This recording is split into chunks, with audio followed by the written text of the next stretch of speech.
السلام علیکم ناظرین، آپ دیکھ رہے ہیں ZH نیوز، میں ہوں ظہیر احمد۔ ناظرین، آج پھر حمزہ شہباز اور مریم نواز شریف صاحبہ کی جو تقریر تھی اسے کافی انجوائے کیا۔ دل بھر کی تھکان جو ہوتی ہے دن بھر کی وہ دور ہو جاتی ہے، اور کافی جو ہیکٹک ٹائم ہوتا ہے وہ بڑا اچھا گزر جاتا ہے۔ کہاں تو کسی زمانے میں کوئی ڈرامے، کوئی فلمیں، کوئی ہم سب امید سے ہیں، کوئی ٹاک شو، کوئی رات کے جو کامیڈی شو ہوتے ہیں وہ دیکھے جاتے تھے ذرا ریلیکس ہونے کے لیے۔ تو یہ غصہ تو بڑا آتا ہے چیزوں کو دیکھ کے، لیکن اب وہ کہتے ہیں نا مشکلیں پڑی اتنی آسان ہو گئی، اب وہ انجوائے کرنا شروع کر دیتا ہے بندہ آگے۔ تو آج پھر میں آپ کو بتاتا ہوں کہ ہوا کیا۔ پہلے ذرا لائٹر نوٹ میں جو حمزہ شہباز شریف صاحب نے کہا کہ اس قوم کے کان پک گئے ہیں چور ڈاکو کے نعرے سنتے سنتے، یعنی کہ وہ عمران خان صاحب پہ ایک طنز کر رہے تھے کہ آپ چور ڈاکو کہتے رہتے ہیں۔ وہ الگ بات ہے کہ انہوں نے بھی پتہ نہیں گوگی اور پتہ نہیں پنجاب کے اندر بزدار اور ان کی کرپشن کا ذکر کیا، لیکن ساتھ ہی کا کان پک گئے ہیں ذکر کرتے کرتے، پھر خود پتہ نہیں کیوں کر گئے۔ پھر آگے ایک اور جملہ تھا بڑا زبردست تھا، بندہ جو یہ ورڈ یوز کرتا نا، خدا خدا کر کے یہ کام ہوا، اس کا مطلب ہوتا ہے کہ شکر ہے، کہ شکر ہے خدا خدا کہتے ہیں نا، خدا خدا کر کے کفر ٹوٹا ہے، جو بھی وہ ایک محاورہ ہے۔ تو کوئی اس کے لیے کہتے ہیں شکر ہے خدا خدا کر کے کوئی کام ہوا، یا خدا خدا کر کے یہ چیز آئی، خدا خدا کر کے امید بڑھ رہی۔ تو حمزہ شہباز شریف نے اپنے اردو دان ہونے کا بہترین ثبوت دیا۔ انہوں نے کہا کہ خدا خدا کر کے پھر ڈپٹی اسپیکر پر حملہ ہوا، یعنی ان کے جو ڈپٹی اسپیکر ہیں مظاہری صاحب جن پہ حملہ ہوا، خدا خدا کر کے۔ خیر یہ لیٹر اس میں تھا۔ اچھا، کابینہ نہ ہونے کی وجہ سے اگر میں نے یہ کام نہ کیا تو میں سوچتا تھا، حمزہ شہباز شریف صاحب کہتے ہیں کابینہ نہ ہونے کی وجہ سے میں نے کام نہ کیا تو اللہ کو کیا جواب دوں گا۔ تو میرا خیال میں عمران خان صاحب اگر کوئی کام کرتے تھے بغیر کابینہ کے تو کہتے تھے اکیلا کام کر رہا ہے، اور کابینہ کو بھی اس میں نہیں لے کے آتا، وہ فرعون بنا ہوا ہے، پتہ نہیں کیا یہ کہا جاتا تھا۔ لیکن بہرحال آگے آتے ہیں۔ آگے انہوں نے کہا جی 5.5 کروڑ صوبے کی عوام کا غریب طبقہ ہے، غریب ترین طبقہ ہے۔ یہ سوچ لیں کون کہہ رہے ہیں غریب ترین طبقہ ہے، یہ کہہ رہے ہیں جناب حمزہ شہباز شریف صاحب۔ اور وہ الگ بات ہے کہ ان کی پرکھوں نے، ان کے چچا نے، ان کے والد نے اس پنجاب پہ 30-40 سال حکومت کی ہے، اور آج وہ کہہ رہے ہیں کہ غریب ترین طبقہ جو ہے نا وہ اتنے کروڑ ہے۔ اب بجلی کے اوپر بھی آتا ہوں، وہ جو بجلی والا ایک ڈھکوسلا کیا ہے انہوں نے، اور آدھی وادی صوبے میں جو ہے وہ جولائی میں بجلی جو ہے وہ کم خرچ کرے گی، لیکن 100 یونٹ سے کم والوں کو بل نہیں آئے گا۔ یہی بات مریم نے کی ہے کہ 100 یونٹ سے کم استعمال کرنے والوں کا بل نہیں آئے گا۔ پہلی بات تو یہ ہے کہ وہ صبح جیسا میں نے بتایا۔ اب مجھے یہ بتائیں، کسی بھی گھر کا، میرا ایک دوست ہے، ان کی مسز بھی کام کرتی ہیں میڈیا میں اور وہ خود بھی کام کرتے ہیں، صرف 2 میاں بیوی رہتے ہیں۔ میں نے انہیں فون کیا اور دونوں میاں بیوی کا جو 8 سے 10 گھنٹے کا ٹائم ہے وہ گزرتا ہے آفس میں۔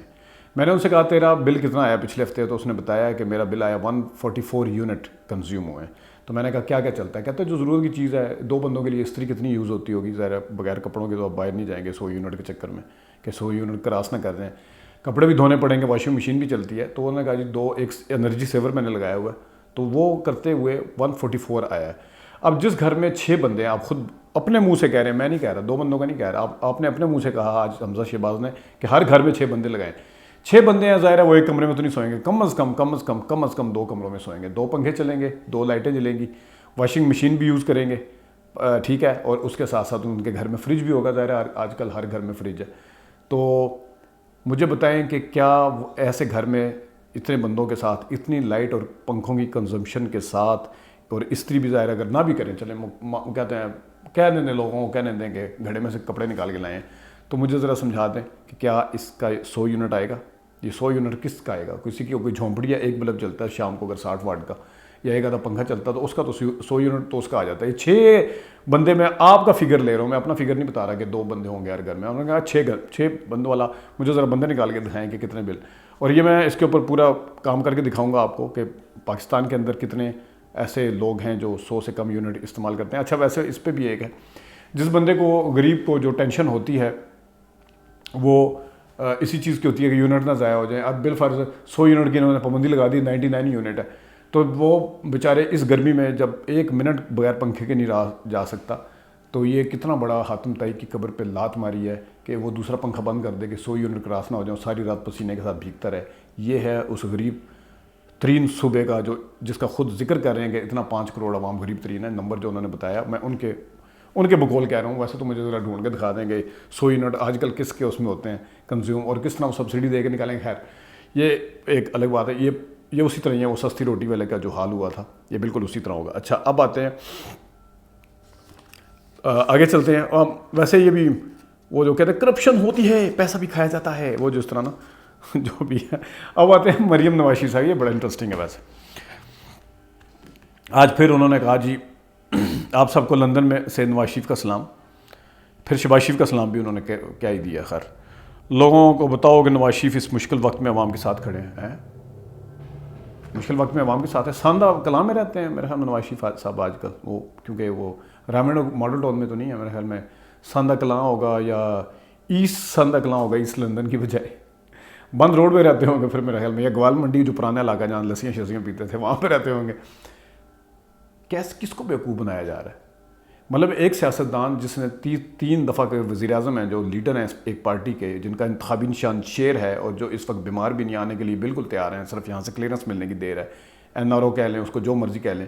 کس کو بیوقوف بنا رہے ہیں کہ وہ آپ کے درمیان میں، وہ وہاں پہ ہیں، وہ لنڈن میں ہیں، وہ سب سے ہائی فائی جو جگہ ہے وہاں کی، وہاں پہ ہیں، اور صبح شام اچھے طریقے سے ٹھنڈ میں رہتے ہیں، ٹینشن کوئی نہیں ہے، کھانا پینا سب کچھ ہے. وہ ان کو آپ غریب لوگوں کو جو نیچے بیچارے جن کو ایک وقت کی روٹی نصیب نہیں ہو رہی ہوتی، یہ تو اس طرح تو میرا کوئی ولی اور کرامت والے لوگ بھی نہیں کہتے کہ وہ پیر جو کہتے ہیں نا، جو اس چیز پہ یقین رکھتے ہیں کہ کرامت وہ بابا جی جو آپ کے بیچ میں موجود ہیں، وہ بھی نہیں کہتے اس طرح، جس طرح لندن سے نواز شریف صاحب موجود ہیں آج کل. اچھا ایک یہ تو بڑا انٹرسٹنگ تھا کہ وہ جو اس طرح روز کے آپ کے بیچ میں موجود ہیں، ان کو نیندیں بھی نہیں آتی، نہ شہباز شریف کو نیند آ رہی ہے اور نہ نواز شریف کو آ رہی ہے. پتہ نہیں کیا کیا لے کے سوتے ہوں گے وہ.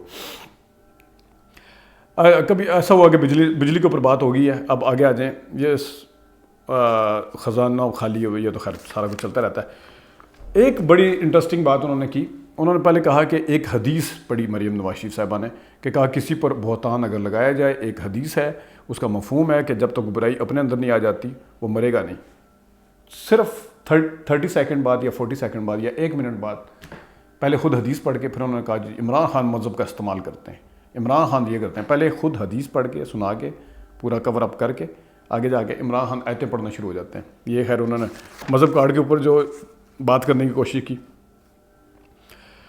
اچھا گھر کا بھیتی لنکا ڈھاتا ہے، ان میں سے میرا بھائی اون چودھری ہے. اب یہ بھائی ہیں اون چودھری، جس شادی کی اب بات کرتی ہیں یا جس طریقے سے بشرا بی بی صاحبہ کے والے سے بات کرتی ہیں، تو پوچھ لینا تھا اون چودھری صاحب سے بھی. 2 چیزیں پوچھ لینی تھی صرف. ایک تو ان کے گھر میں نکاح کیوں ہوا تھا، چلیں ہو گیا ہوگا دوستی یاری میں. دوسرا یہ پوچھ لینا تھا کہ اگر آپ کو حلف والے دن وہ آنے دیتی ہیں اور یہ نہ کہتی کہ آپ کا جانا ٹھیک نہیں ہے، تو کیا پھر بھی وہ چھوڑ کے جاتے عمران خان صاحب کو اور پھر وہ آپ کے ساتھ بیٹھے ہوتے، پھر یہ بھائی ہوتے؟ ویسے آپ سے بھی ایک سوال ہے مریم صاحبہ سے کہ آج جہانگیر ترین صاحب بھی بھائی ہیں، کل تک وہ چینی چور تھے، کل تک واٹا چور تھے. علیم خان صاحب بھی بھائی ہیں، کل تک وہ قبضہ مافیا تھے، وہ سارا کچھ تھا، اب وہ بھائی بن چکے ہیں. ٹھیک ہے جی. اچھا عظمیٰ کردار کا بھی انہوں نے ذکر کیا. پھر انہوں نے کہا کہ پھر وہ پنجاب پر ایک حکومت گینگ کر رہا تھا، پنجاب پر ایک گینگ حکومت کر رہا تھا عثمان بزار. یہ اصل میں مسئلہ یہ ہے کہ پنجاب ان کی کانسٹیٹوئنسی ہے. اس دن ایک بتا رہے تھے لیڈر کہ انہوں نے نون لیگ کے ایک بندے سے کہا کہ آپ کیوں نہیں وزیر اعلیٰ بن جاتے، آپ بھی تو سینئر ہیں. بڑا زور لگایا لوگوں نے، نام بھی ہے، لیکن نہیں جی نہیں، وہ خاندان کے اندر ہی وزارت اعلیٰ رہنی ہے. اس کی وجہ انہوں نے کہا آگے سے وزارت اعلیٰ پنجاب تو بہت بڑی چیز ہے، یہ تو بخار اپنا کسی کو نہ دے، اپنے اندر ہی چلتا رہتا. تو گینگ شینگ آپ وہ شریف خاندان کہہ لیں یا گینگ کہہ لیں کی بات ہے، وہ بھی گینگ ہوگا تو پھر آپ بھی دیکھ لیں پورا خاندان 1 بائی 1 لگا ہوا ہے حکومت کرنے. اور راتوں کو نیند نہیں آتی. اور یہ تھا. اچھا ایک اہم بات ہے، آج ثنا بچا صاحبہ نے جاوید چودھری صاحب کے پروگرام میں مریم نواز شریف صاحبہ پہ خوب تنقید کی. انہوں نے کہا جی ان کی ایک گریس بنائی تھی، لیکن انہوں نے فتنہ خان کہہ گئے کہ اور عمران خان صاحب کے اوپر اس طریقے سے الزامات لگا کے اپنی وہ گریس جو ہے وہ ختم کر لیا اور وہ اس دوسری طرف چل پڑی ہیں. تو یہ بات ہے ان ثنا بچا صاحبہ نے کی ہے، جن کے اوپر میرے حال میں یہ خود بھی ریٹویٹ ان کی کرتے رہتے ہیں سارے لوگ اور خود ان کو سراہتے بھی ہیں. انہوں نے یہ بات کی ہے تو کچھ نہ کچھ میں نے تو رکھتی ہوگی وہ بات کہ گریس. اور پھر یہ بھی کہ ہم تو اخلاقیات کی اقدار کی سیاست کرتے ہیں، جو جس طریقے سے مریم بی بی صاحبہ تقریر کرتی ہیں ان کا بس نہیں چل رہا ہوتا کہ کیا کیا نہ کہہ دیں ان کو، خان صاحب کو. تو یہ ہے کچھ باتیں جو آپ سے کرنی تھی. ابھی تک کے لیے اتنی، اجازت دیجیے. اللہ حافظ.